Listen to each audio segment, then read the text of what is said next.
Mateus 22, 1 ao 14, diz assim: Jesus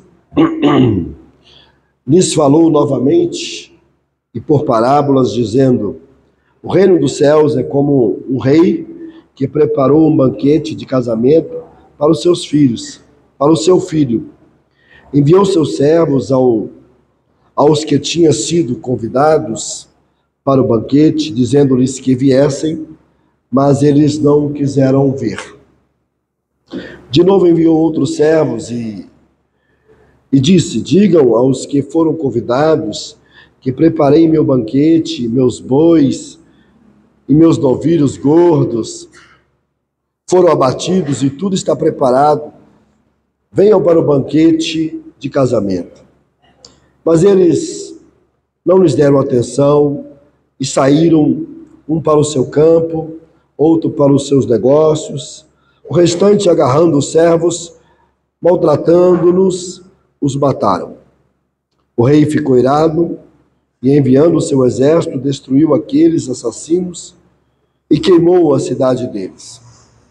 Então disse a seus servos: o banquete de casamento está pronto, mas os meus convidados não eram dignos. Vão às esquinas e convidem para o banquete todos que vocês encontrarem. Então os servos saíram para as ruas e reuniram todas as pessoas que puderam encontrar, gente boa e gente má, e a sala do banquete de casamento ficou cheia de convidados. Mas quando o rei entrou para ver os convidados, notou ali um homem que não estava usando vestes nupcial. E lhe perguntou: amigo, como você entrou aqui sem veste nupcial? O homem emudeceu. Então o rei disse aos que serviam: amarrem-lhe as mãos e os pés e lancem-no para fora das trevas. Ali haverá choro e ranger de dentes, pois muitos são chamados, mas poucos são escolhidos. Pai bendito e amado, tua palavra foi nos dada para ensinar, para repreender, para corrigir e para educar. Que ela cumpra o seu propósito em nossas vidas nessa noite. Em nome de Jesus, amém. Os irmãos podem se assentar.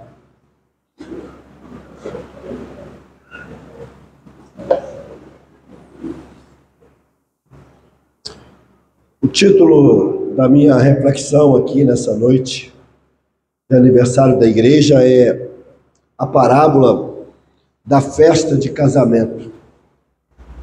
Hoje é uma festa para nós, comemoramos, celebramos 33 anos. E a gente convidou muitas pessoas. Muitas dessas pessoas disseram que ia vir e não vieram.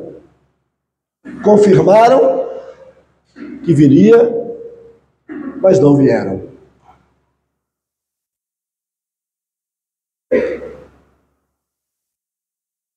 Quantas vezes você recebeu um convite, confirmou presença e não veio? Quantas vezes você recebeu um convite de um casamento, de um aniversário, e arrumou uma desculpa e na última hora não compareceu? Talvez você esteja pensando que eu estou dando uma indireta para aqueles que não vieram. Mas não, eu só estou pregando o texto. Porque é exatamente disso que o texto está falando. Muitas pessoas são convidadas e não vêm. E essa parábola, ela está dividida em 3 partes. Na primeira parte, ela vai falar daquelas pessoas que foram convidadas, mas rejeitaram o convite. Provavelmente elas confirmaram presença, mas não quiseram vir. Versículo 1 ao 7.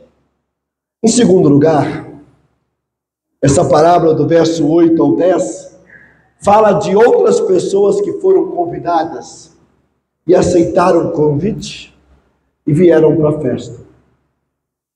Mas em terceiro lugar, e essa é a parte mais difícil da pregação essa noite, existem aqueles que aceitaram o convite irreverentemente e por isso foram reprovados pelo rei daquela festa.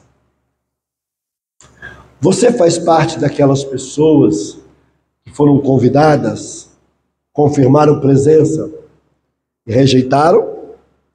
Você faz parte daquela outra classe que não foram convidadas anteriormente, antecipadamente, mas na última hora te chamaram e vieram?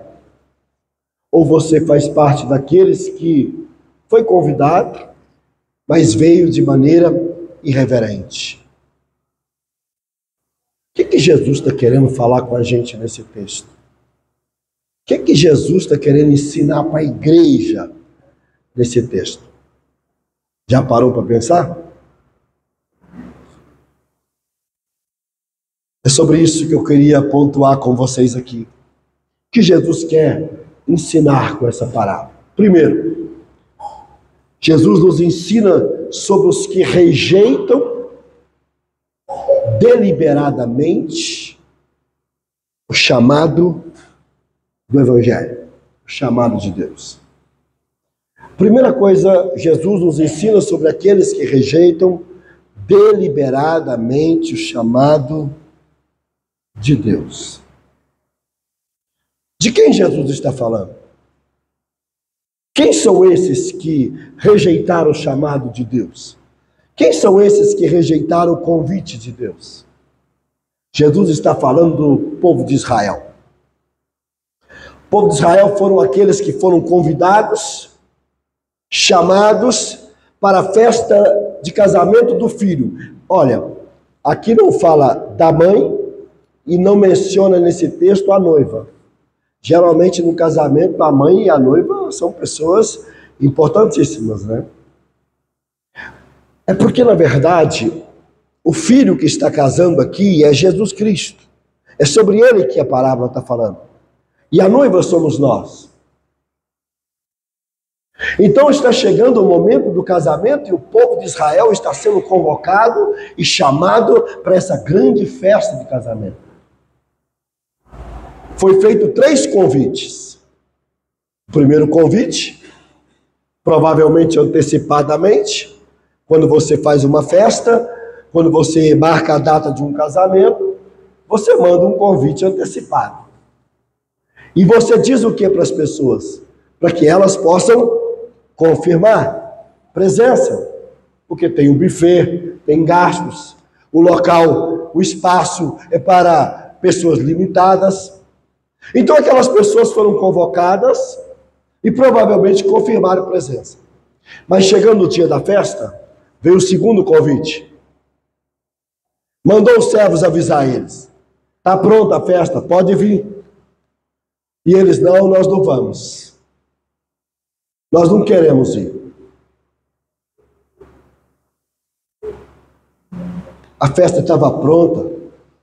Aí o rei pegou e mandou outros servos e disse assim, olha, diga para eles que eu já matei o novilho gordo. Está tudo pronto, tem comida para todo mundo. Está tudo preparado. Será que vocês podem vir? Alguns disseram, não, vou resolver meus problemas pessoais, vou tratar os meus negócios. E outros foram mais severos. Maltrataram e mataram os servos que foram lá convidá-los para a festa. Jesus, na parábola dos 2 filhos, ele já tinha falado sobre o povo de Israel, sobre a rejeição. Na parábola dos 2 filhos, ele fala assim, tem um filho que diz que vai trabalhar e não vai. E tem outro filho que diz, eu não vou, mas vai.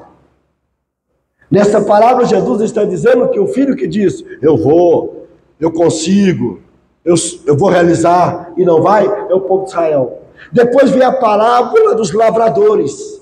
E na parábola dos lavradores, ele arrendou a vinha para esses lavradores.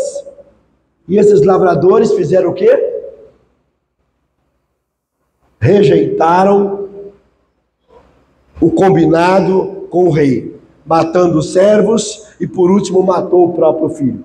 E agora nessa nova parábola, Jesus está novamente condenando a atitude do povo de Israel. Os que rejeitaram o evangelho, os que rejeitaram o Messias. É interessante porque o povo de Israel não tem motivo para rejeitar a Deus. A história bíblica conta que esse povo foi selecionado por Deus. Deus chamou Abraão de Ur dos Caldeus, uma cidade idólatra. Através de Abraão constituiu uma grande nação, abençoou esse povo, prosperou esse povo, fez milagres no meio desse povo, manifestou sua glória no Sinai para esse povo. Abriu o Mar Vermelho, abriu o Jordão, tirou a água da rocha, deu a esse povo uma terra, colocou profetas para anunciar a palavra para eles, deu rei a esse povo, entregou a eles sacerdotes. Esse povo tinha todos os motivos para agradecer, louvar e bendizer a Deus. No entanto, esse povo rejeitou o Messias. Esse povo rejeitou Jesus. Esse povo não quis valorizar a pessoa do Cristo. Nós podemos inferir aqui 3 atitudes desse povo. Primeiro, a incredulidade. Não acreditaram em Jesus. É interessante porque Jesus diz que a função do Espírito Santo, o Paráclito, era vir e nos convencer dos nossos pecados. E qual era o pecado? Não acreditaram em mim. A incredulidade. Eles não acreditaram. Mas há uma outra coisa. Além da incredulidade, foram indiferentes. Vai ter o casamento do filho? Não queremos saber. Está chegando o momento do casamento do filho? Não queremos saber. E por fim, uma hostilidade ativa. Chegaram ao ponto de matar aqueles que convidaram para aquela experiência de casamento. O que Jesus fez? O que o rei fez diante disso, queridos irmãos? Olha o que diz o texto. Vamos ao texto. Verso 5. Mas eles não deram atenção e saíram, um para o seu campo, outro para os seus negócios. Os restantes agarraram os servos, maltrataram-nos e os mataram. O rei ficou irado e, enviando o seu exército, destruiu aqueles assassinos e queimou a cidade deles. O que significa isso aqui? Vamos lembrar um pouquinho de história? Segundo os estudiosos, esse texto está falando exatamente do que aconteceu na década de 70, quando o general Tito invadiu Jerusalém, cercou Jerusalém e mais de 1 milhão de judeus foram mortos. Destruiu o templo. Hoje você vai em Jerusalém, está lá o restinho do templo, o Muro das Lamentações. Cheio de papelzinho de pessoas que vai lá fazer pedido de oração, fazer voto, promessa, não é verdade? Eu estive lá e vi os papelzinhos, mas não coloquei nenhum não, gente, fica tranquilo.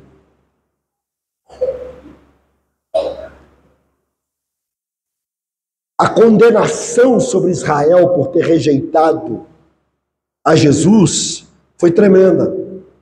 Os exércitos destruíram a cidade. A partir dos anos 70 da era cristã, Israel deixou de existir enquanto Estado. Dá para vocês entenderem isso, gente? O nível da condenação foi somente em 1847 que realmente foi feito um voto para que Israel fosse, o Estado voltasse a ser reconhecido, e em 1948 foi aceito oficialmente. Ou seja, oficialmente a partir de 1948, Israel volta a ser um Estado independente da Palestina. Mas por que tudo isso aconteceu? Porque rejeitaram o Messias. Porque rejeitaram a palavra de Deus. Esses servos que eles mataram, diz os estudiosos, são os profetas, que estavam o tempo todo chamando a atenção de Israel para a palavra do Senhor. São os apóstolos que estavam ali o tempo todo pregando para eles e dizendo que Jesus era o Messias. Eles estavam o tempo todo avaliando Jesus, vendo os milagres, testando ele. Deixa eu ver se ele é o Messias. Mas eles preferiram não enxergar o óbvio. E a consequência veio.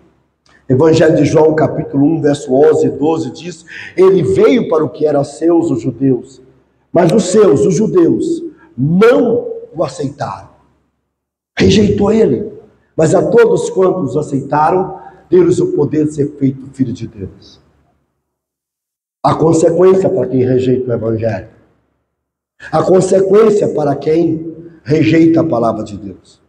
Hoje estamos vivendo um sionismo cristão perigoso, onde os crentes estão cada vez mais assumindo esse ódio de Israel pelos palestinos, pela Síria, como se isso fosse mandamento de Deus. Não entenderam nada. Esse sionismo cristão, que faz uma defesa irracional de Israel nas redes sociais, como se Israel estivesse certo nas suas atitudes, na sua arrogância e na sua prepotência. O Cristo que eu sirvo é o Cristo dos palestinos, da Síria, de Gaza. Nós temos que entender que esse povo rejeitou o Messias, por isso pagam até hoje a consequência dos seus erros e do seu pecado. Mas há uma segunda coisa que Jesus nos ensina aqui nesse texto. Qual é a segunda coisa que Jesus nos ensina nessa parábola? Primeiro, nos ensina sobre algumas pessoas que rejeitaram deliberadamente o chamado evangelho. Mas, em segundo lugar, nos ensina sobre os que aceitaram o chamado do evangelho. Existem aqueles que rejeitaram. Israel, a nação israelita, crucificaram Jesus. Gostei das músicas que foram ministradas hoje pelo grupo Atitude. Teve bastante atitude nas músicas. E eu fico pensando, qual o preço de se rejeitar Jesus? Na hora que o rei viu que a festa estava pronta, o boi gordo estava morto, as bebidas prontas para servir, chamou seus servos e falou assim: olha, vá pelas ruas, pelas encruzilhadas, pelas esquinas, vá, chame indiscriminadamente todas as pessoas. Trazendo para os dias de hoje, os que estão debaixo da ponte, chama eles, chama os mendigos, chama os que estão jogando bola, chama os que estão no estádio de futebol, chama aqueles que estão andando pela rua, chama todos. Eu quero que você chame todas as pessoas. Olha o que diz 1 Coríntios 1:26. Ora, vede, irmãos, a vossa vocação, que não são muitos os sábios segundo a carne, nem muitos poderosos, nem muitos nobres, que são chamados. Chama quem ninguém acredita neles. Chama aqueles que a religião diz: esse não tem jeito. Chama aqueles que a religião fala assim: não tem conserto. Quando Jesus adentra Samaria, senta no poço de Jacó, os discípulos vão buscar comida para ele, estava com fome, chega uma mulher de uma vida não muito certa. Aquela mulher senta ali, Jesus pede água, conversa com ela como um ser humano qualquer. Porque se a religião discriminava a mulher, o Filho de Deus não. Porque se a religião discriminava o diferente, o samaritano, Jesus não. Jesus ganha aquela mulher. Aquela mulher volta para casa, fala para os seus familiares, fala para os seus conterrâneos, fala para todos sobre Jesus, e eles vão lá ver Jesus. Chegam lá, qual foi o testemunho deles? Antes, nós já estávamos acreditando, por causa do testemunho dessa mulher. Mas agora, estamos ouvindo a palavra, estamos acreditando. Chama todos. Chama indiscriminadamente. Aqui é um apelo para a igreja no sentido missionário. Para que a gente não pare de chamar. Para que a gente não pare de clamar. Pelas ruas, pelas vilas, pelas esquinas. Aqui está um desafio para a igreja. Não pare de falar. Essa boca que Deus te deu, abra ela. Estenda as mãos ao necessitado. Aqui nessa parábola o Senhor está dizendo, agora é a hora e a vez dos gentios, daqueles que não são judeus, chame todos. Ah, mas aquele homem é endemoniado, aquele homem anda pelado no cemitério. Não, chama ele também. Jesus foi a Gadara chamar o gadareno. Jesus entrou em Jericó só por causa de um baixinho coletor de impostos, que subiu na árvore para ver ele e falou, hoje eu quero ficar na sua casa. Chama quem os judeus diz que não merece, porque publicano, samaritano e mulher. A religião judaica discriminava, rebaixava, chama indiferente de gênero. Deixa Deus ser Deus. Não tenta converter a pessoa antes de Jesus, não. Não tenta converter a pessoas antes do Espírito, senão chama. Talvez você esteja com uma dúvida aqui agora. Qual seria essa dúvida? Vou adiantar sua dúvida. Então quer dizer que Jesus tinha um plano B. Se Israel não dá certo, eu vou chamar os judeus. Deus tem um plano B? Não. Deus nunca teve um plano B. Deus sempre teve um plano só. O plano dele é todas as nações. Deus criou o homem com um propósito: fazer o seu filho fora da eternidade. No tempo, no espaço. Esta foi a ideia ao criar Adão. O plano de Deus sempre foi todas as nações voltando-se para ele. Se você pegar o chamado de Abraão, você vai ver que quando Deus chama Abraão, Deus diz para Abraão que abençoaria ele, mas abençoaria através dele todas as nações. Ali já estava implícito que o plano de Deus incluía mais do que o gueto, mais do que Israel. Quando o povo de Israel vai para o Egito, e foi para o Egito por livramento de Deus, porque eles estavam passando necessidade, Deus levanta José, através de José, Deus então leva o povo de Israel para o Egito para cuidar deles, vira escravo. Mas todo esse tempo que Israel ficou dentro do Egito, pergunta aos senhores irmãos, foi bênção ou não foi bênção para muita gente? Quantos conheceram a palavra no Egito através das famílias hebreias? Quantos no Egito não conheceram o verdadeiro eu sou através daquelas famílias hebreias? Ali não é Deus olhando para o Egito? Ali não é Deus cuidando dos gentios? Quando Jesus foge, quando José foge com Maria, ele foge para onde? O Egito. Deus tinha um plano. Quando o Senhor salva Raabe, não é Deus pensando nos gentios? Quando Deus escolhe Ruth, uma moabita, e coloca ela na genealogia de Jesus, e está lá no capítulo 1 de Mateus, não é Deus pensando nos gentios? Uma moabita está na raiz, da onde vem Jessé, vem Davi.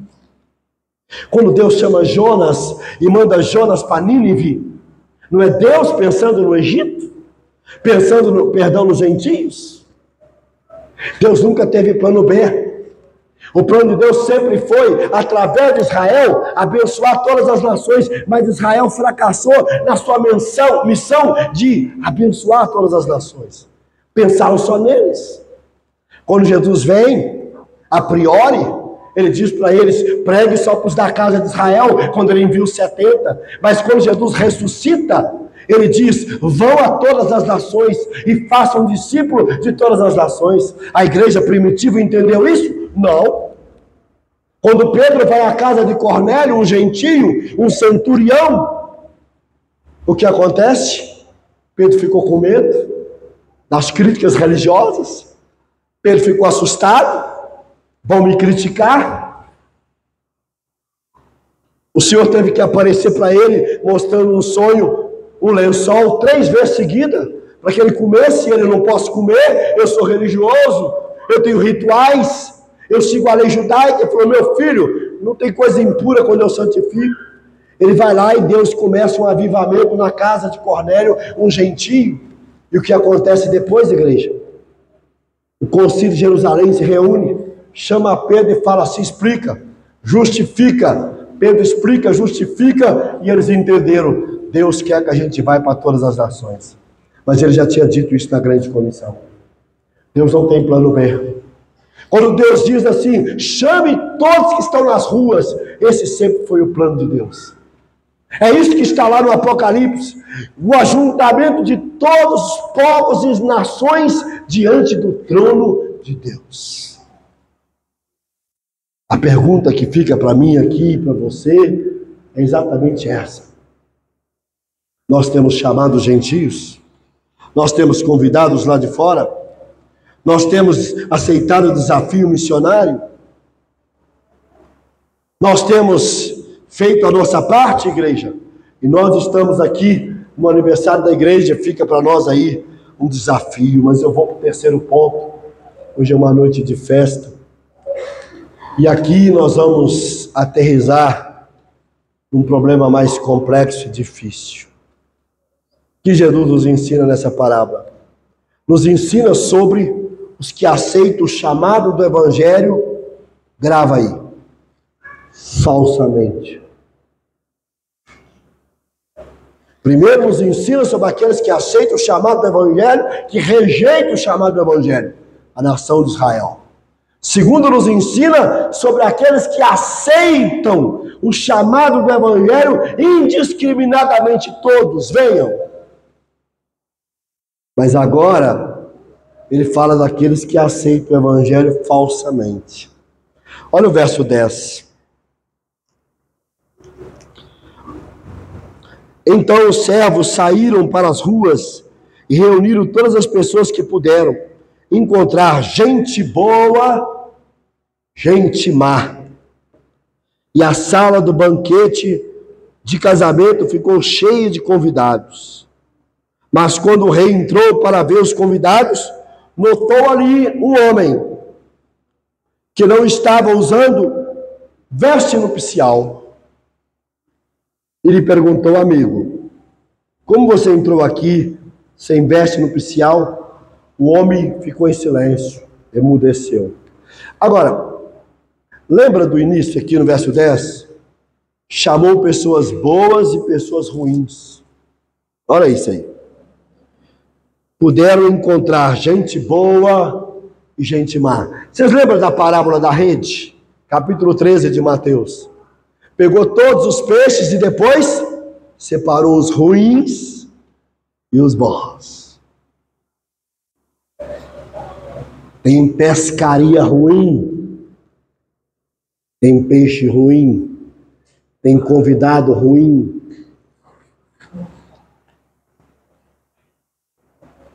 Quem são esses maus que a parábola fala? São os bons, são aqueles que entenderam o chamado do rei, acreditaram nele e se entregaram de corpo e alma para aquele momento especial que é o casamento de Jesus com a igreja, com a noiva. Mas quem são os maus?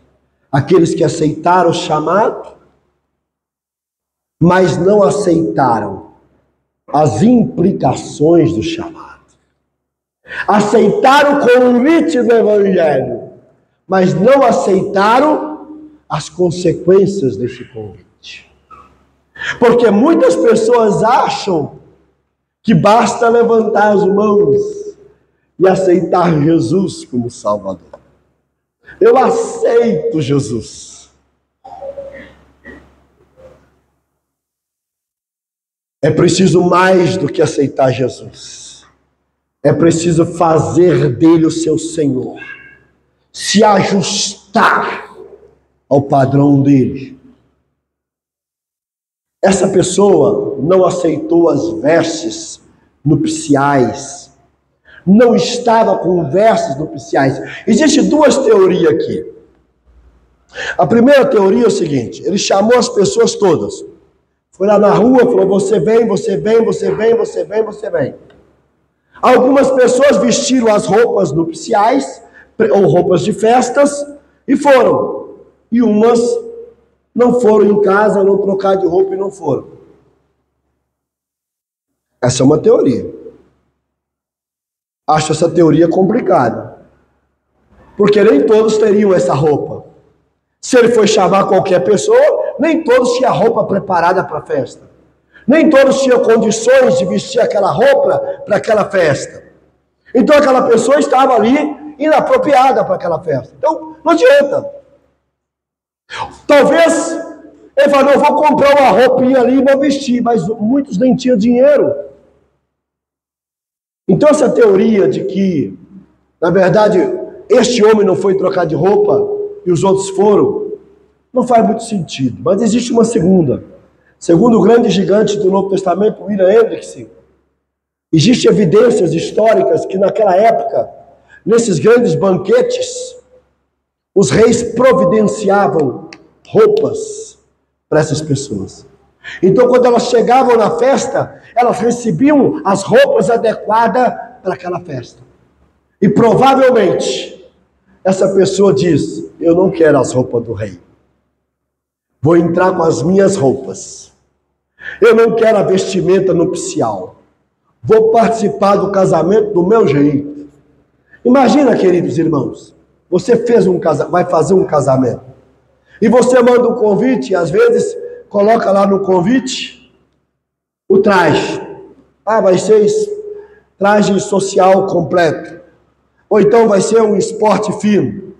Aí chega lá o rapaz, chinelão, bermuda tectel, camisa do time favorito, novinha. Essa roupa é um insulto àquela pessoa que te convidou. Essa roupa é um insulto àquela pessoa que te chamou para o seu casamento. É um insulto à família. É um insulto ao noivo, à noiva. Esse homem insultou o rei a não vestir a roupa correta para estar diante dele. O rei perguntou para ele. Olha o que o rei disse para ele: amigo, como você entrou aqui sem veste nupcial? O homem ficou em silêncio. Ao ficar em silêncio, ele estava assumindo a culpa. Ao ficar em silêncio, ele estava dizendo: eu sei que eu fiz errado. Qual foi a atitude do rei com essa pessoa? Então o rei disse aos que o serviam: amarra-lhe as mãos e os pés, lançam-no fora nas trevas, e ali haverá choro e ranger de dente. Quem são essas pessoas? Quem são essas pessoas? São aquelas pessoas que aceitam Jesus, mas não quer mudar de vida. São aquelas pessoas que dizem: eu quero Jesus, mas não quer abandonar as vestimentas do pecado. Paulinho vai dizer o que na sua carta aos Efésios? Capítulo 5. Que nós temos que nos desvestir do velho homem, tirar a roupa suja e nos revestir do novo homem. Essas pessoas que entram na igreja, que querem o culto, que querem a música, que querem a coreografia, que querem tocar, que querem dançar, mas não quer mudar de vida. Ela só quer a parte boa, ela só quer os benefícios, mas ela não quer se responsabilizar. Quando Jesus disse em Lucas 9:23, se alguém quiser vir após mim, negue-se a si mesmo, toma sua cruz. Jesus está dizendo, é a radicalidade. A Bíblia nunca disse que a porta estreita seria larga, ou que a larga seria estreita. Existe a porta estreita e a porta larga. Sabe quem são essas pessoas? Você lembra da parábola do joio? Capítulo 13 de Mateus. São os joios, semeados pelo inimigo. Vem para a igreja, finge de crente, mas não é crente. Finge de ovelha, mas é lobo. Engana as pessoas, divide o corpo. Só quer namorar, paquerar. Só quer aprontar, não tem ética. Hoje você vê os evangélicos no Brasil, é assustador. A pessoa posta no story do Instagram, no sábado, numa festa com garrafas de cerveja na mão, dançando à beira da piscina, e no domingo chorando, num culto de adoração, louvando a Deus. São pessoas que não entenderam que o chamado de Cristo exige uma radicalidade na sua vida. A mensagem que João Batista pregou às margens do Jordão foi arrependei-vos. A palavra arrependei-vos no grego é metanoia, mudança de mente. Arrependei-vos. Quando Jesus veio, Jesus repetiu o sermão de João Batista dizendo, arrependei-vos. É chegado o reino de Deus. O primeiro sermão de Pedro no dia de Pentecoste para aquela multidão foi arrependei-vos. Mas a mensagem da igreja hoje não é arrependam. Você vem na igreja para se sentir bem. Você vem na igreja para se sentir confortável. Você escolhe as igrejas pelo benefício que ela dá para você. O que ela tem de benefício? Nós não estamos atrás do Cristo. Nós não estamos atrás do Cordeiro. Nós estamos atrás de um clube social que massageie o nosso ego, que nos diga domingo após domingo, você é o cara, você pode, você vai vencer, você vai prosperar. Mas ninguém quer ouvir alguém dizendo, arrependa do seu pecado. Peça perdão para o seu irmão, peça perdão para a sua irmã, conserte a sua vida. Abandone essa vida de erro. E Joãozinho na sua carta vai dizer, aquele que nasceu de novo não vive na prática do pecado. Quem são esses que aceitaram o chamado, mas foi rejeitado pelo rei? Os primeiros rejeitaram o chamado do rei. O segundo aceitaram o chamado do rei. O terceiro, o rei rejeitou ele. Quem são esses? São aqueles que ficam confessando com a boca, eu sou crente, eu sou servo de Deus, mas a sua vida desprega totalmente aquilo que ele professa. Jesus fala em Mateus capítulo 7, vocês ficam me dizendo Senhor, Senhor, mas eu não conheço vocês. Vocês têm uma boa teologia, uma boa confissão de fé, vocês têm até testemunhos de cura, de milagre, mas eu não sei quem são vocês. Sabe por quê? Porque não existe coerência entre o que vocês dizem acreditar e o que vocês estão vivendo. Esses aqui são essas pessoas. Eu quero fazer uma pergunta para você aqui. Quem é você? Esses três grupos. Aquele judeu incrédulo, indiferente, hostil, que rejeita Jesus e não quer saber de Deus? Aquela multidão que vai para Jesus e quer Ele, abre o seu coração, aceita as vestes nupciais, e os estudiosos entendem que essas vestes nupciais nada mais é do que o manto da justiça de Cristo. É como se estivesse dizendo assim, você não vai ser salvo pela sua boas obras, Você não vai ser salvo pelas roupas das suas obras. Você vai ser salvo pelas obras da justiça de Cristo. Porque Isaías vai dizer que a nossa justiça é como um trapo de imundície. Não serve para nada. Esses aqui são aqueles que entenderam: eu não posso salvar a mim mesmo. Só Ele pode me salvar. Eu não posso justificar a mim mesmo. Só Ele pode me justificar. A Bíblia diz que no Calvário foi feita uma grande troca.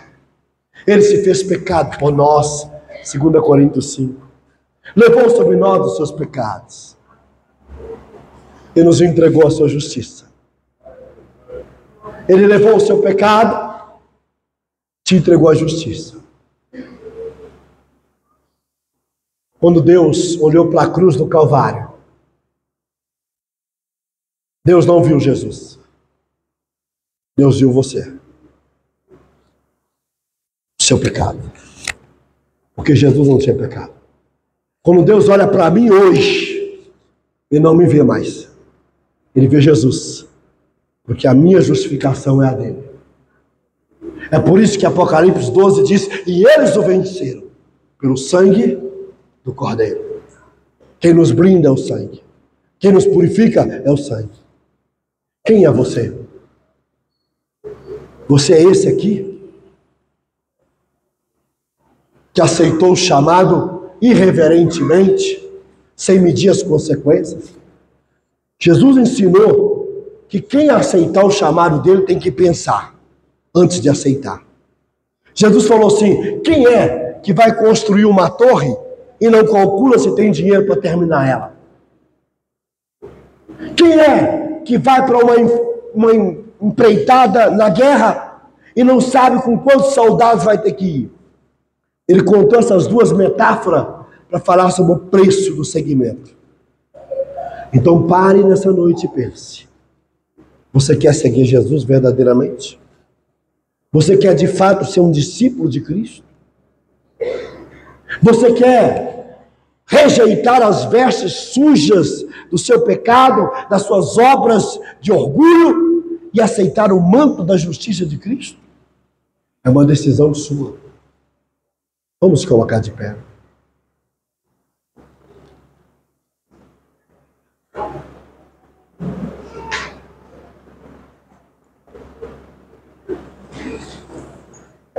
Eu queria que você fechasse os seus olhos. Nessa noite do aniversário da igreja, Deus me colocou esse texto no coração.